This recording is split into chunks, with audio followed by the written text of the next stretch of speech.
به نام خدا سلام عرض میکنم خدمت تمام دوستان عزیز و اعضای محترم کانال آردوینو فارسی در تلگرام. دوستان، من رضا اژدرکش هستم و از امروز میخوایم با هم بحث آردوینو رو شروع کنیم. این آموزش به صورت کاملا پروژه محور و عملی خواهد بود. سوالات بیخودی رو که بعضی از دوستان انجام میدن من اینجا جواب نمیدم. به هیچ عنوان آردوینو صنعتی نیست، نمیدونم رزبری پای صنعتیه، آرم خوبه، AVR خوبه. اینو رو بارها توی کانال تالار گفتمان آردوینو کاران جوان من بهشون پاسخ دادم. بیخود نمیخوام وقت شما رو بگیرم. کسی که اومده این آموزش رو تهیه کرده قطعا با آردوینو آشنا هست یا لااقل میدونه شکلش چیه، ظاهرش چطوریه و ما میخوایم اینجا فقط به صورت عملی کار کنیم. عملا این نرم افزار آیدی آردوینو رو یاد بگیریم. باهاش ما میتونیم برای میکروکنترلرهای AVR، ARM، STM32، حتی ماژول های وای فای بیایم چکار کنیم؟ کد بنویسیم. ما قدرت کد نویسی محیط آیدی آردوینو رو میخوایم یاد بگیریم. نمیخوایم بیایم بحث کنیم که آرم خوبه یا AVR. ما با آیدی آردوینو برای تمامی میکروکنترلرهایی که توی دنیا موجود هست میتونیم کد نویسی کنیم. از این رو ما میخوایم این آموزش رو شروع کنیم و لطفا هم دیگه سوال نکنیم که آردوینو خوبه یا AVR خوبه یا نمیدونم آرم خوبه. ما میخوایم محیط کد نویسی آردوینو رو یاد بگیریم و با هم بریم جلو و کارهامون انجام بدیم. خب ابتدا وارد سایت arduino.cc میشیم. arduino.cc سایت اصلی و مرجع ما هست. اینترنت همیشه باید داشته باشیم وقتی میخوایم با آردوینو کار کنیم. این سایت arduino.cc که واردش شدیم یک سری منو اینجا میبینیم. ما میایم تو قسمت سافت‌ور، دانلود و آیدی آردوینو رو باید دانلود کنیم و نصب کنیم. این صفحه‌ای که باز شده میایم پایین‌تر ببینید اینجا آخرین ورژن آردوینو که 1.8 و 13 هست اومده و ما میتونیم دانلودش کنیم و نصبش کنیم. شما همیشه سعی کنین آخرین ورژن رو روی سیستم خودتون داشته باشین که باگ‌های ورژن‌های قبلی روش رفع شده باشه. ورژن‌های قبلی این پایینم هستن. اینجا نوشته previous version. بخواید دانلود کنیم روی این کلیک میکنیم و ببینید ورژن‌های 1.8 و 12 اینجاست. این هم یه سری دیگه است برای آردوینویان هست. اینجا اسمشون نوشته. اینا برای آردوینوهای دیگه است. ورژن های قبلی از 1.8 و 11 10 9 همشون اینجا هستن. هر کدوم خواستیم برای هر سیستم عاملی مک، ویندوز، لینوکس میتونین دانلود کنین یا از سایت گیت هاب سورس کدش رو ببینین که چطوری نوشته شده. آردوینوهای خیلی قدیمی تر ورژن 1 و 0 رو خورده ای اینا هستن و این آردوینوهای ورژن از 2.0.13 که شروع شد. اولین آردوینوی بود که نوشته شد نرم افزار آردوینو تا 2.0.23 هم اینجا هستن. هر کدوم رو خواستین برای آشنایی بیشتر میتونید دانلود کنید، ولی ما اینا رو هیچ کدوم رو دانلود نمی کنیم. یه بک میزنم که برگردیم به صفحه اصلی و آردوینو ورژن 1.8 و 13 رو دانلود کنیم. این قسمت یک سری توضیحات نوشته. گفته ویندوز اینستالر برای کسایی که میخوان روی ویندوز نصب کنن برنامه‌شون رو، برای ویندوز 7 و بالاتر. ویندوز زیپ ببینید اینجا یک سری برنامه آیدی آردوینو رو بهتون میده، منتها به صورت پورتیبل هست و قابل نصب نیست. کسایی که نمیتونن تو شرکتی که کار میکنن برنامه رو سیستم خودشون نصب کنن، دسترسی نصب نرم افزار براشون بسته شده، میخوان اینو داشته باشن به صورت پورتیبل استفاده کنن، میتونن اینو دانلود کنن. دومین گزینه. اولین گزینه برای اونایی که میخوان برنامه رو نصب کنن به صورت اصولی و صحیح کار کنن باشه. و برای ویندوز 10 اگه بخوایم نصب کنیم آردوینو رو از همین گزینه استفاده میکنیم، ولی یک سری چیزهای دیگه هم داره که باید اضافه بشه برای ویندوز 8 1 و 10. برای سیستم عامل مک و لینوکس اینا هم هستن. اینجا هر کدوم خواستیم میتونه سورس کد آردوینو هم اینجا هست چطوری نوشته شده. ما فعلا میریم روی گزینه ویندوز اینستالر و اینو میزنیم تا دانلودش کنیم. وقتی اینو زدیم وارد این صفحه میشیم. اینجا توضیح داده که این نرم افزار کاملا رایگان هست، ولی اگه شما میخواید از تولید کنندگان این نرم افزار حمایت کنید میتونید یه پولی بابتش بدی، هر چی دلتون میخواد، $3 $5 $10 $50 و غیره. و اینجا دو تا گزینه داره، یکیش نوشته من فقط میخوام دانلود کنم، یکیش نوشته میخوام پولی کمک کنم بعد دانلود کنم. شما هر کدوم رو دوست دارین اون کار رو انجام بدید. خب پس فعلا ما دانلود میکنیم، اگه بعدا خواستیم میان اینجا پولم میدیم بهشون اگه خوشمون اومد. این نرم افزار داره دانلود میشه و منتظریم تا دانلود تموم بشه، بعد ادامه ماجرا رو بریم. خب دانلود به اتمام رسید، میریم پوشه دانلود رو باز میکنیم، میبینیم که این نرم افزار اینجا اومده و آماده نصب است. من این صفحه رو بدم پایین، شروع میکنیم به نصب آیدی آردوینو. روش دابل کلیک کردم، من ران رو میزنیم و موافقت میکنیم. همه این گزینه‌ها باید تیک داشته باشه. نکست. یه مسیر پیش‌فرض میخواد برای نصب آیدی آردوینو که قبول میکنیم. اگه خواستیم تغییر بدیم میتونیم تغییر بدیم، ولی بهتره که تغییر ندیم. نکست. اینجا دیتیلز رو میبینیم، جزئیات نصب رو، چه هدر فایل ها و DLL هایی داره به کامپیوترمون اضافه میکنه تا این آیدی برای ما کار کنه. بهتره که همیشه از آیدی آردوینو اصلی که این هست استفاده کنین تو کد نویسیاتون تا درست تر کار کنین برنامه. هرچی از این پنجره ها دیدین اینستال رو بزنید، دکمه اینستال داره درایورهای USB و اینا رو براتون نصب میکنه. یه سری بردایی که خودش میشناسه رو درایورهاش رو براتون نصب میکنه. شاید توی کامپیوتر شما چندین از این پنجره ها بیاد، ولی چون من قبلا آیدی آردوینو نصب داشتم برام پاک کردم، بعضی از درایورها نصب هستن. هر چند تا از اون پنجره ها اومد اینستال رو بزن. وقتی تمام شد اینجا میرسه کامپلیت، کامل شد و کلوز رو میزنیم.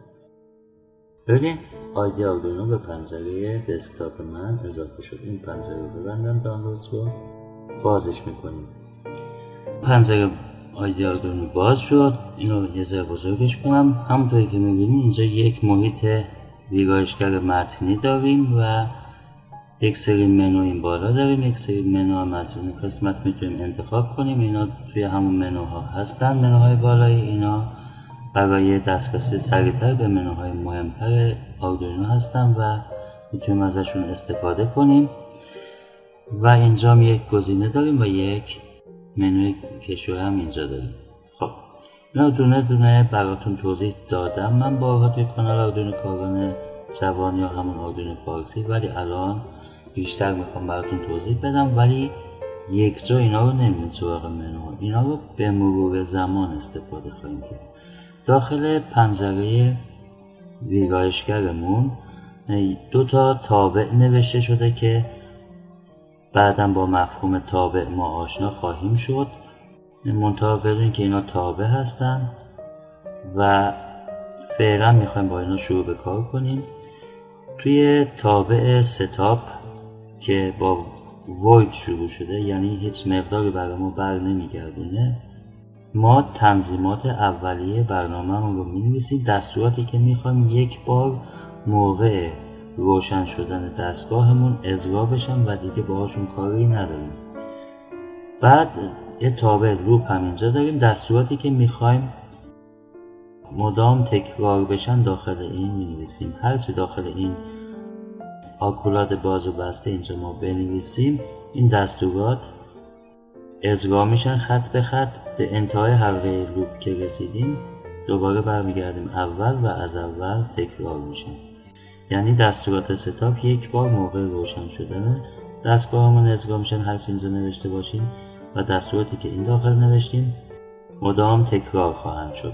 خب این یک امکان خوبی برای ما هست و یک لوپ دیگه هم تو ساختار آردوینو هست که همیشه اجرا میشه. بعد از حلقه لوپ که تمام شد یک دستور دیگه هم اینجا هست که سریال ایونت هست و اونم بعدا براتون توضیح خواهم داد. فعلا در همین حد بدونین که ورد ستاپ دستوراتی که داخلش می‌نویسیم یک بار اجرا میشن، ورد لوپ داخلش هرچی می‌نویسیم مدام تکرار خواهند شد. خب حالا با دستوراتش هم میخوایم توی همین محیط کد نویسی آشنا بشیم. من اینا رو پاک میکنم، این توضیحات اضافی رو. اینجا ما میتونیم ببینیم قبل از اینکه وارد این توابع بشیم این بالا یک سری کتابخونه هم به برنامه‌مون اضافه کنیم. کتابخونه چه؟ کتابخونه یک سری دستوراتی هستن، یک سری کدهایی هستن که برنامه‌نویسای حرفه‌ای نوشتن برای راحت شدن کار ما. مثلا من میخوام یک مطلبی رو روی LCD بنویسم، یه LCD کاراکتری 2x16 داریم، میخوام روش مطلبی رو بنویسم، باید تمامی پین‌های 0 1 چطوری کار میکنه اینا رو بلد باشم. محیط ایده آردوینو رو کتابخونه‌هاش رو یک طور طراحی کردن که لازم نیست ما این چیزا رو بدونیم. یک کتابخونه اینجا کتابخونه LCD رو اینکلود میکنیم، بعد میگیم روی LCD بنویس، همین به همین سادگی. یا مثلا یک کتابخونه سنسور دما و رطوبت اضافه میکنیم، اینجا می‌نویسیم از این سنسور دما رو بخون یا رطوبت رو بخون. به همین سادگی ما میتونیم کار کنیم. کتابخونه ها برای این کار نوشته شدن. فعلا بحث ما نه کتابخونه است، نه تابع هست و نه چیز دیگه. فعلا ما میخوایم با محیط ایده آردوینو آشنا بشیم. این دوتا که بهتون گفتم. بیایم سراغ منوهامون بریم منوی فایل داریم که یک پروژه جدید میتونیم ایجاد کنیم یا یک پروژه‌ای که قبلا نوشتیم و باز کنیم. برنامه‌هایی که اخیراً روشون کار کردیم اینجا نوشته شدن، لیست شدن. ببینیم من اینا رو قبلا ایجاد کردم و روشون کار کردم. شاید اینجا برای شما خالی باشه و هیچی وجود نداشته باشه. اسکچ بوکمون هست که هرچی برنامه می‌نویسیم داخل اسکچ بوک ذخیره میشه و این برنامه‌هایی است که من طی این چند ماه اخیر کار کردم روشون و اینجا هست اسمشون و هر کدوم خواستم میتونم استفاده کنم مجددا. اگزامپلز یک سری مثال های برنامه نویسی هست که چند تاشون به صورت پیشفرض وجود دارن و چند تاشون هم وقتی کتابخونه به برنامه اینکلود میکنیم اضافه میشه. اینا رو بر اساس اینکه شما آیا تا حالا کار کردیم با آردوینو یا نه اینجا یک سری کتابخونه‌های مثال‌هایی هستن. ببین شما هر کتابخونه رو به برنامه‌تون اضافه کنین مثال‌هاش میاد اینجا و میتونین استفاده کنین. این چند تای اول برای آموزش آردوینو است که به صورت پیش‌فرض و استاندارد روی آردوینو هستن و از وقتی که محیط ایده آردوینو رو نصب میکنین اینا اینجا هستن. خب کلوز برنامه رو میبنده، سیوش میکنه، سیو از برنامه‌مون رو با یک اسم دیگه در یک جای دیگه سیو میکنه. مثلا یه برنامه‌مون کامل شده نمیخوایم دیگه خراب بشه ولی میخوایم یه تغییرات امروز بدیم، یه کارهای دیگه بکنیم. اون وقت میایم فایلمون رو سیو از میکنیم که اون برنامه همون جایی که بود بمونه، با یه اسم دیگه یک جای دیگه ذخیره‌اش میکنیم و شروع میکنیم روش کار کردن. خب اینا که پیج ستاپ و پرینت اینا مربوط به پرینتر هستن، چطوری برنامه رو چاپ کنه، تنظیمات صفحه‌مون رو نشون میده و غیره و میتونیم پرینتش کنیم.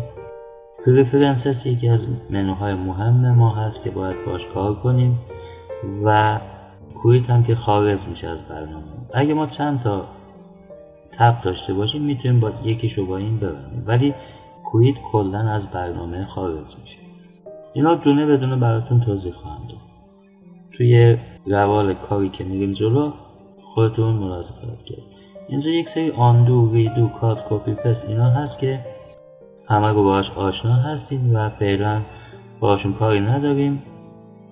این دوتا گزینه مهم هستن که الان باید بدونین چون میخوایم با ایده آردوینو کار کنیم. اگه فونت این نوشته هاتون کوچیک هست و چشمتون رو اذیت میکنه یا خیلی بزرگه میتونین اینا رو تغییر بدین.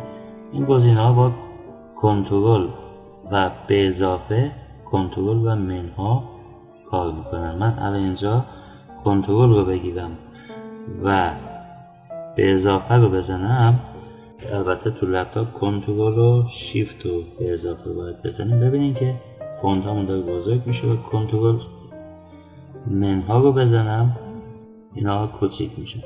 خب بر حسب دیدتون چطور راحت ترین رو میتونید تنظیم کنید و یا میتونید دکمه کنترل رو نگه داریم با چرخوندن غلطک موز اینا رو بزرگ کوچیک کنیم و اندازه مناسب فونتش رو تعیین کنیم. خب این هم از این. بقیه گزینه ها رو هم توضیح خواهم داد بهتون. منوی اسکچ یعنی طرح برنامه‌مون. الان اینی که اینجا نوشته شده یک طرح برنامه ما هست، بهش میگن اسکچ. هر برنامه که ما مینویسیم یک چیه؟ اسکچه. خب اینم در نظر داشته باشین. و اینجا نوشته اسکچ توی سپتامبر 04 A ذخیره هم نشده، یک همچین علامتی آخرش هست. این اسکچ توی 4 سپتامبر درست شده و هنوز سیو هم نشده. وقتی سیو نشده این علامت رو آخرش خواهید دید. خب بعد اسکچمون میتونه کامپایل بشه، آپلود بشه داخل ماژول و توسط یک پروگرامر دیگه ای آپلود کنیم. اینا رو دونه بدونه براتون توضیح خواهم داد، فعلا جاش نیست. اینجا هم کامپایل و آپلود رو داریم. این گزینه ببین من وقتی وای میستم روی این دکمه اینجا یه چیزی مینویسه. الان نوشته وریفای، همون کامپایل میکنه، اینم آپلود میکنه روی ماژول. اینجا گزینه نیو رو داریم، اوپن و سیو. برنامه‌ای که خواستیم سیو کنیم، ببین این علامت رو آخرین ببینید من اینو سیوش میکنم، میگه کجا سیوش کنم. اولین جایی که اومد توی آردوینو هست. ببینید یه پوشه آردوینو هست، به اینجا میگیم اسکچ بوک. بذاریم من اینو سیو نکنم، میایم منوی فایل پریفرنسز رو باز کنیم، آخرین گزینه یه دونه مونده به آخر. اینجا به صورت دیفالت نوشته my document /arduino. یه پوشه هست که داخل my document و آردوینو ایجاد میشه. الان من اینو خودم تغییر دادم به d2./arduino. چرا این کار انجام دادم؟ برای اینکه هر کتابخونه‌ای که من نصب میکنم توی محیط آیدی آردوینو میره توی این پوشه ذخیره میشه و my document توی درایو C هست. اگه من ویندوزم خراب بشه و بخوام ویندوزم رو عوض کنم، همه کتابخونه‌ای که نصب کرده بودم از بین خواهند رفت. بنابراین من این اسکچ بوکم رو عوض میکنم. اینجا نوشته اسکچ بوک لوکیشن، اینو میتونید شما هم عوض کنید. من نوشتم توی درایو دی داخل پوشه آردوینو باشه و این محلی هست که برنامه های من اونجا باید ذخیره بشن، کتابخونه هم ذخیره بشن و غیره. سایز فونت رو از اینجا هم میتونید عوض کنید. الان این سایزی که عوض میکردیم اینجا هست 25. اینجا یه سری گزینه ها هست میتونید تیک بزنید. اینجا میتونید زبان آیدیتون رو به صورت فارسی در بیارین، ولی بهتر که این کارو نکنید. فارسی هست، دو تا هم هست، ببینید پرشین و ایران پرشین. اینا رو انتخاب نکنید، این انگلیسی باشه بهتر کار میکنه. مثلا میاد اینا رو تغییر میده، اینجا فارسی مینویسه. اینا چیه؟ اینا رو من دونه دونه براتون توضیح خواهم داد. اینجا یه تیک کامپایلیشن و آپلود هم داریم که اینا رو میتونید فعلا تیک نزنین هیچ کدومش رو، ولی من بعدا براتون توی آموزش ها خواهم گفت که اینا هر کدوم به چه دردی میخوره، ولی بهتره این یه دونه رو تیک داشته باشه، کامپایلیشن، که ایرادات برنامه‌مون رو ببینیم. این گزینه ها رو مثل تنظیمات من تنظیم کنید. گزینه اولی برای نشون دادن این عددهای کناری هستن که الان تو کدوم خط هستیم. Verify code after upload میگه بعد از اینکه برنامه رو آپلود کردی داخل ماژولم یه بارم چک کن ببین درست آپلود شده یا نه. Check for updates on startup رو تیک بزنیم. وقتی برنامه رو باز میکنین یک بار میره به اینترنت متصل بشه ببینه آیا آپدیت جدیدی از برنامه‌تون هست یا کتابخونه‌ای که داخلش هست آپدیت شدن یا نه. بهتره که تیک داشته باشه. و این گزینه رو enable code flooding ببینید اینجا یک سری گزینه هایی هست که میتونیم اینا رو جمع کنیم یا باز کنیم کدام رو. علامت منها است. وقتی روش کلیک میکنم مثبت میشه و این جمع میشه، میتونم دوباره بازش کنم. این کد فلودینگ هست. اگه ما بیایم اینجا و این انیبل کد فلودینگ رو بزنیم، این هست. اگه این تیک رو برداریم دیگه از اون حالت خارج میشه و این علامت ها از اینجا میره. یوز اکسترنال ادیتور هم بعدا براتون توضیح خواهم داد و این گزینه آخر هم تیک بزنیم. اینجا هم خالیه فعلا تو آیدی آردوینو شما و من اینو بعدا براتون توضیح خواهم داد. خب اینجا یه لینکی هم داریم، اینم یک لینک خیلی مهم است. وقتی روش میام آبی میشه. ببینید من روی این کلیک میکنم، یک جای باز شد به نام یه پوشه به نام آردوینو 15. این آردوینو 15 محلی هست که ما بردهای مختلف آیدی آردوینو رو نصب کنیم. وقتی ما بردهامون رو نصب میکنیم میاد اینجا ذخیره میشه. اینجا رو یادتون باشه هر وقت خواستیم ویندوز عوض کنیم از اینجا یه دونه برگردین عقب، این پوشه آردوینو 15 رو کپی کنین توی یکی از درایو هاتون. بعد از اینکه ویندوز عوض کردین دوباره این پوشه رو برگردونین سر جاش و آیدی آردوینو هم نصب کردین، اینو برگردونین سر جاش تا بورد هاتون برگرده سر جاش و بورد هاتون از بین نره. خب این هم از محل نصب بورد هامون هست که استفاده خواهیم کرد. محل نصب کتابخونه ها و اگزمپل هامون هست. اینجا محل نصب بورد هامون هست. اینو من این تب نتورک هم برای استفاده از پراکسی و این چیزاست که بعدا براتون توضیح خواهم داد. فعلا با پراکسی کاری نداره. مهمترین منوهایی که ما همیشه از اونها استفاده میکنیم، بیشتر اوقات از این دوتا منو استفاده میکنیم. منو اسکچ هست که یک سری توضیحات راجعشون دادم و اینجا یک اینکلاد لایبرری داریم داخل منو اسکچ که دوتا گزینه بالایی خیلی مهم هستن. ما میتونیم از اینجا به اینترنت متصل بشیم و وقتی به اینترنت متصل هستیم اینو بزنیم و این گزینه رو و هر کتابخونه‌ای که دلمون میخواد اونجا سرچ کنیم و نصبش کنیم. و اگه کتابخونه‌ای رو از اینترنت قبلا دانلود کردیم به صورت فایل زیپ هست، اونم میتونیم با زدن گزینه اد زیپ لایبرری به برنامه‌مون اضافه کنیم. و این کتابخونه‌ای که من نصب کردم اینجا هستن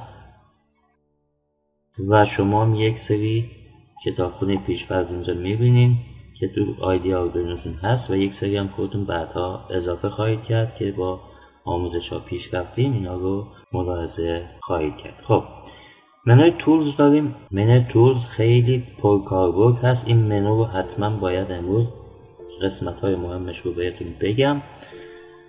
آتو فرمت یک گزینه که حتما یاد بگیرین. کنترل به اضافه تی هست. ببینید کنترل رو میگیرین تی رو میزنین. این خیلی پرکاربرده و حتما باید ازش استفاده کنین. ببینید من اینجا یک سری کدای می نویسم الکی. خب کنترل تی میزنم میاد اینا رو مرتب میکنه. ببینید اینا یه ذره تو رفتگی پیدا کرده. یکی دیگه می نویسم. نمیدونیم که چی بنویسیم. فعلا یه کدی داریم می‌نویسیم چون هنوز کدا رو با هم یاد نگرفتیم. باید کدا رو یاد بگید. ببین من اینو یه ذره تو رفتگیشو خیلی زیاد میکنم. با زدن کلید تب اینو میچسبونم به انتها. اینو یه ذره میارم جلوتر، یه فاصله اینو یه تب میزنم بهش، 2 تا تب، 3 تا تب. خب الان کنترل تی بزنم اینا همشون مرتب میشن و خوانایی برنامه‌مون میره بالا. الان همه چیز معلومه که اینا کلا داخل این آکولات باز بسته هستن و مربوط به یک چیز هستن. خب این کنترل تی رو حتما یادتون باشه که تو برنامه‌تون استفاده کنید. الان من اینجا خالی کنترل تی بزنم، ببینید این میره میچسبه به ته اشاره‌گر کرزر و کدی بنویسم اینطوری نوشته میشه، ولی بعدش کنترل تی بزنم مرتب میشه. از انتهای این اینتر میزنم خودش فاصلهش رعایت میشه. کار کردن با دکمه های هوم اند شیفت، هوم شیفت اند اینا رو یاد بگیرید، حتما استفاده کنیم و کنترل تی اینا تو کد نویسیتون خیلی به درد. خب حالا آرشیو اسکچ. آرشیو اسکچ اجازه بدین الان براتون توضیح ندم ولی خیلی پرکاربرده و خیلی تو برنامه‌هامون باید ازش استفاده کنیم. فعلا اینو نمیگم، توی کد نویسی بهتون توضیح خواهم داد. اینم همینطور بعدا میگم بهتون. از یک ادیتورهای دیگه فایل های رو بیارین اینجا فیکسشون میکنه، ایراداش رو رفع میکنه. گزینه‌های مهمی که اینجا هستن نوع بردمون هست. ببینیم یک گزینه داریم به نام برد. این 3 تا گزینه الان توی آیدی آردوینو شما نیست، اینا رو من خودم اضافه کردم. اینا رو هم بهتون آموزش خواهم داد که چطوری یه سری تول هایی به این آیدیتون اضافه کنید. خب منوی بردمون رو اینجا انتخاب میکنیم. میایم توی قسمت بوردز AVR ARM بوردز AVR بوردز. ببینید شاید بعضی از اینا تو آیدی آردوینو شما نباشه، چون من یک سری بورد های خودم اضافه کردم. مثلا برای استفاده از ATmega8 باید این مینی کور رو اضافه کنیم، یا ATmega 328 168 88 اینا. برای استفاده از ATmega 16 32 اینا میتونیم استفاده کنیم مایتی کور. اینا رو بعدا بهتون یاد خواهم داد که چطوری اضافه کنیم. این آیدی آردوینو شما اینا رو اکثرا نداره و شاید فقط همین AVR بوردز باشه یا مگا بوردز هم باشه. از اینجا میتونیم بورد مورد نظر خودمون رو انتخاب کنیم. ابتدا ما با بورد آردوینو اونو شروع خواهیم کرد. توی قسمت AVR بوردز آردوینو اونو رو میتونیم انتخاب کنیم. آردوینو نانو هم داریم، مگا 2560. همه این بورد ها مربوط به AVR بوردز هستن. ببینیم ما اینجا میتونیم از بورد هایی که با AVR و ATmega هستن کار کنیم و استفاده کنیم. آردوینو اونو رو انتخاب میکنیم. ببینید الان این گزینه های منوی تولز تغییر خواهند کرد و کمتر خواهند شد، چون اون بوردی که من انتخاب کرده بودم تنظیمات بیشتری داشت. این 3 تا گزینه هم که خودم اضافه کردم، اینا هم هیچ. الان این 3-4 تا گزینه هست. بوردمون رو که انتخاب کردیم یک پورتی باید انتخاب کنیم. ابتدا وقتی آردوینو رو هنوز به کامپیوتر متصل نکردیم منوی پورت رو باز کنیم، ببینید چه پورت هایی رو میشناسه. من الان هیچ وسیله‌ای به کامپیوتر متصل نیست. این کام 1 و 3 رو خودش اشغال کرده، سریال پورتس هست. وقتی شما بورد آردوینوتون رو به کابل USB کامپیوترتون میزنین اینجا یک پورت کامی اضافه میشه. اون وقت ببینین که این چه است. و اگه این منو باز باشه و بوردتون رو به کامپیوتر بزنین هیچ تغییری نمیبینید. باید از اینجا خارج بشین، دوباره وارد این منوی تولز بشین. اون وقت میبینین که یک پورت کامی اضافه شده. اگه اضافه نشد یعنی درایورهاش رو نشناخته و باید درایورهاش رو نصب کنیم که این هم بهتون یاد خواهم داد. خب get board info، بوردی که به کامپیوترتون متصل کردین رو اطلاعاتش رو بهتون نشون میده اگه اصل باشه. اگه اصل نباشه که مینویسه unknown board. و منوی پروگرامر، نوع پروگرامری که میخوایم استفاده کنیم رو اینجا انتخاب میکنیم. چون ما الان داریم با آردوینو اونو استفاده میکنیم، اینو همیشه شما روی آردوینو از ISP بذاریم. پروگرامرهای انواع مختلفی که اینجا هست برای زمانی هست که ما میخوایم از یک پروگرامر خارجی برای ریختن برنامه‌مون روی یک میکروکنترلر استفاده کنیم. یک پروگرامر خارجی وصل میکنیم و این برنامه‌ای که نوشتیم روی میکروکنترلر خاصی میخوایم بریزیم، از این پروگرامرها استفاده میکنیم. ولی وقتی از بورد آردوینو میخوایم استفاده کنیم اینو روی آردوینو از ISP بذارین، همیشه برای تمامی بوردهای آردوینو. خب برن بورد رو دارم که بعدا توضیح خواهم داد براتون که وقتی میخوایم یک آردوینو خودمون بسازیم یک میکروکنترلر روش بوتلودر آردوینو باید بریزیم تا تبدیل بشه یک بورد آردوینو و ازش استفاده کنیم. اینا رو بعدا توضیح خواهم داد. و یکی از گزینه‌های مهم داخل این منوها منوی هلپ هست که یک گریزی میزنیم. الان باید به اینترنت متصل باشید. منوی ریفرنسز رو باز میکنیم. خب میبینید که این همون arduino.cc هست، همون سایت arduino.cc هست. اگه من اینجا تمامی رفرنس هایی که لازم داریم رو برامون نوشته. اگه بیایم به همون منوی قبلی که arduino.cc رو باز کرده بودیم، قسمت سافت‌ور بودیم دانلودز، الان میایم تو این resources و references اینجا هم هست. ببینید همون سایته، همه اون دستورات اینجا هستن و هیچ فرقی نداره. من اینو میبندم که یکیش باز باشه. خب اینجا ما references رو داریم توی resources و references.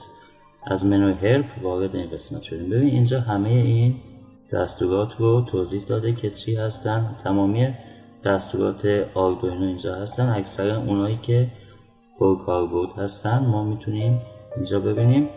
ببینید اینجا دیجیتال آی او ها رو توضیح داده. مثلا دستور دیجیتال رید چیکار میکنه، دستور دیجیتال رایت، پین مود، اینا مربوط به پایه های دیجیتال هستن. این دستورات مربوط به پایه های آنالوگ هسته. اینا رو براتون توضیح خواهم داد. فعلا عجله نکنین. اینا رو میتونین روشون کلیک کنین، باز کنین، بخونینشون. دستورات ریاضی، دستورات اعداد شانسی و رندوم، دستورات بیتی و بایتی، اینا هستن همشون اینجا. مرجع کاملی هست. مثلا میخوایم ببینیم اینت چیه، روش کلیک میکنین میکنین، یا ورد چیه، لانگ چیه، فلوت چیه، اینا رو روشون میتونین کلیک کنین و توضیحاتش رو بخونین و یاد بگیرین. اینجا یک سری استراکچر هایی رو توضیح داده برامون. لوپ، ستاپ، بریک، کانتینیو، اینا چی کار میکنن، دستور ایف چطوری کار میکنه، دستور ریترن چطوری کار میکنه، سویچ کیس چطوریه، همه رو دونه به دونه براتون توضیح داده. میتونید روشون کلیک کنین. مثلا دستور ایف رو بخوایم ببینیم چطوری، روش کلیک میکنیم و ببینید اینجا نوشته که شکل دستور به این صورت هست. یه توضیحاتی نوشته که این دستور چی کار میکنه و سینتکسش چطوری نوشته میشه. ایف مینویسیم و یک شرطی رو جلوش داخل پرانتز مینویسیم. اگه این شرط درست باشه مجموع دستوراتی که داخل این دوتا آکولاد باز بسته نوشته شده اجرا خواهند شد. اینجا هم یک سری مثال هم زده عملا که بتونیم استفاده کنیم. اگر این شرط درست بود این کار رو انجام بده و میبندیم. این به صورت تک خطی است. میگه اینو میتونه زیرش هم بنویسه. اگر این شرط درست بود این یک خط رو اجرا کن. و یا میتونی اینجا به صورت تک خطی بنویسیم و آکولاد باز بسته هم داره. اگر این شرط درست بود بیا این کار رو انجام بده. یه دونه دستور داخل یه دونه آکولاد. و یا میتونی اینطوری آکولاد باز بسته بذاریم و چندین دستور بنویسیم. اگر این شرط درست بود بیا این دوتا خط رو اجرا کن یا 100 تا خط رو اجرا کن. هر کد هایی که داخل این آکولاد باز بسته باشه اجرا میشه. اینجا هم شرط ها رو نوشته که مساوی چی کار میکنه، نات مساوی چی کار میکنه، کوچکتر بزرگتر، کوچکتر مساوی، این انواع شرط همون هست که توضیح داده و اینجا هم کامل میتونید مطالعه و بررسی کنید. تمامی دستورات آردوینو رو شما میتونید از اینجا یاد بگیرید. خب برگردیم به صفحه قبلی.